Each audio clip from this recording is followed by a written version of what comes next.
So, hello folks and welcome to the studio, and for this section we're going to talk about sugar beet.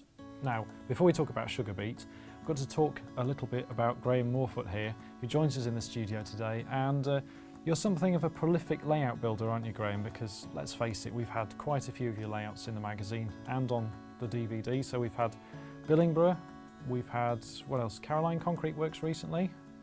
Ben Moorfoot Peat Railway. Ben Moorfoot Peat Railway, so that was a narrow gauge little peat line. That's right. And it seems all of the layouts that you build are around a certain sort of theme in industry. So whether that's concrete, whether that's sugar beet, whether that's a peat factory, a peat works. So I've got to ask the question, because I've never seen anything like this before, why a beet factory? Well, I was looking for something which is local, which I usually try and do a local, and industrial.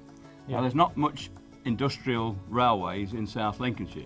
I'd done obviously the potato railway, so an inspiration came. Well, there used to be in Spalding a very large sugar beet factory with a rail connection from Spalding station. Long gone now. They're actually building a power station on there.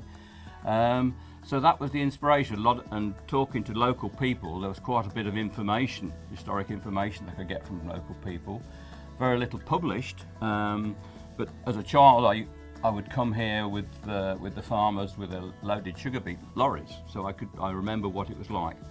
There used to be 14 sugar beet factories in the country. There's now only 3 left. Wow, okay, right. So it's an industry that's completely changed, and so this is something you've looked to capture. Again, it comes back to the sort of childhood memory, recapturing that sense of lost industry and how things operated, back in the day. So yes.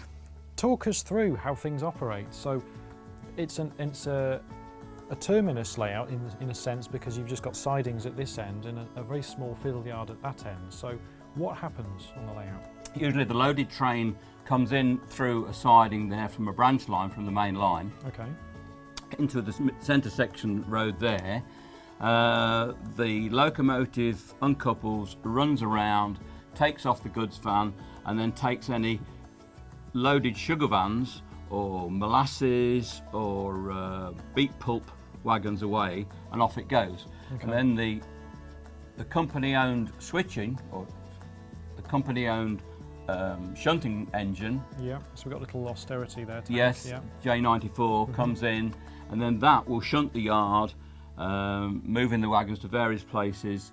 The loaded sugar beet passes over the weighbridge there, and the wagons are pushed up the ramp underneath a high pressure water jet, and that washes the sugar beet out from the open door at the side into a sluicing system and then into the factory. So these are actually just 16-ton mineral wagons, aren't they? That's right. But we've got a little bit of a variety of those iron ore? No, that is limestone. Limestone, okay. Yeah, so limestone is used in the process to when they boil the beet pulp to extract the sugar from it. Right, okay. And there's an oil tank there because oil was used on some of the boilers. Also coal as well comes in. So a byproduct from the sugar beet production was molasses, beet pulp, and then obviously the sugar.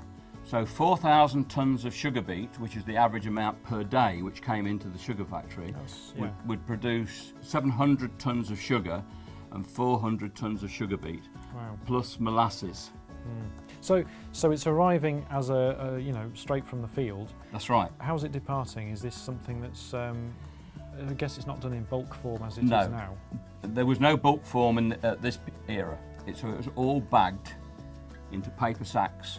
Okay. Now the beet pulp, which is the byproduct which is used for animal feed, would be in Hessian sacks, or if it was going locally, it would be just loaded bulk into a wagon. So there's very little waste out of the process, really. You get all that sugar and then you get the byproduct which you can feed to animals. So yeah, it's not just the product of sugar beet arriving in the factory. When we actually think about this, it's everything that's required to process it. So you've got oil, coal arriving as well. I guess it's for the burners and all of the energy required on site. And then you've got all of the products in the various forms going out. So you've got some ventilated vans, you've got your oil tank wagons, you've got even tank wagons for molasses. That's the molasses wagons, yes. So there's a bit of all sorts going on in terms of rolling stock. It's more flexible than you would have thought, really, on such a factory. Yes. So in terms of the road traffic, so it's not just arriving by train, it's also arriving by road. Yes.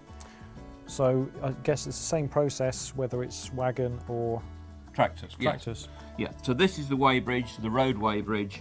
Comes in, obviously they weigh it. It goes up the ramp. If it was a tipping lorry, it would just be tipped out. And if it wasn't a tipping lorry, they would use the same system with a high pressure water jet, which washed the sugar beet out into heaps or stored. Oh, it's quite a simple track plan as well. You've got, what is it, four points and 2 crossovers, is it? That's Something right. like that? Yeah, that's right. So 1, 2, 3, 4.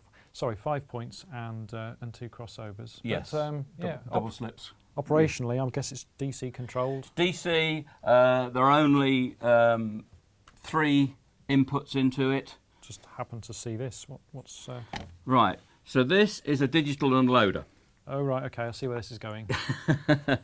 So normally, if you wanted to unload a wagon, you'd put it out of sight somewhere behind the warehouse. Just behind here or something. Yeah. And then inside each one of these loads is a ferrous, either a nail or a washer.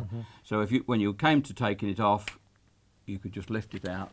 It's a good idea for your layouts at home. If you see this, just make your little loads as something that's removable. What's this? Just cast in? It's foam. Just a bit of foam that you've painted up and yes. then sprinkled something on top. Yes. So it's very lightweight with a bit of metal on top, and you've got a powerful magnet. Just a magnet on there. Makes them easily removable, doesn't it? So that's just sort of a general guided tour of the layout. So I'm going to leave Graham to show us some trains in action and give you a bit of a feel of how this layout looks like in operation.